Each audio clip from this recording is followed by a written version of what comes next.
আসসালামু আলাইকুম সবাইকে। সবাই কেমন আছেন? আশা করি ভালোই আছেন। তো ভিডিওটা মূলত একটু লং হয়ে গেছে। এটা মূলত একটা হচ্ছে মিলাদের নরমালি খাওয়া-দাওয়ার জন্য এই ভিডিওটা করা। ৩ দিন আগে আরকি আমার একটু সম্পর্কের খালামণি মারা গেছিল বাসার পাশেই।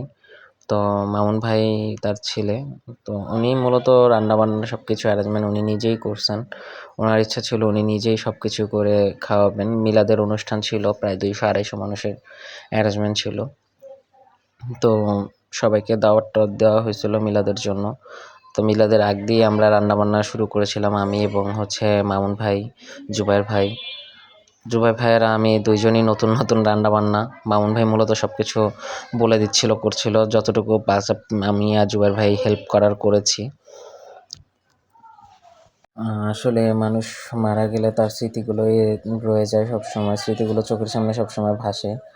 তো খালামণি ৩ দিন আগে ইন্তেকাল করেছেন। তো তার সব স্মৃতিগুলোই চোখের সামনে ভাসতেছে। সবাই দোয়া করবেন সে যেন জান্নাত নসিব দান করেন।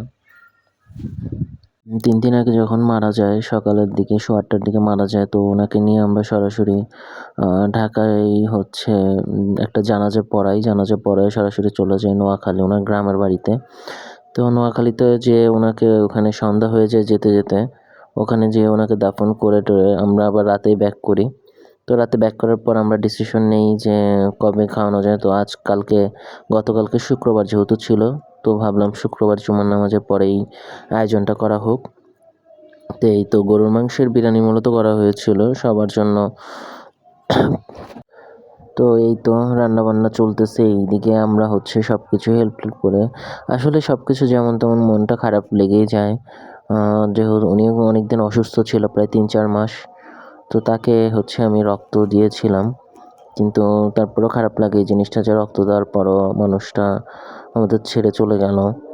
তো এই তো শুধু সবাই মন থেকে দোয়া করবেন। তো বাসার নিচেই আয়োজন করা হয়েছিল, তো সবাইকে একসাথে যেহেতু খাওয়ানো পসিবল না এক জায়গায় বসেও, ঢাকা শহর বড় মাঠ নেই, তো চিন্তাভাবনা ছিল যে কিছু মানুষকে প্যাকেটে দেওয়া হবে। তো একদিকে মামুন ভাই নিজেই সব কিছু প্যাকেট করছিল, অন্যদিকে সবাইকে খাওয়ানো দেওয়া হয়েছিল।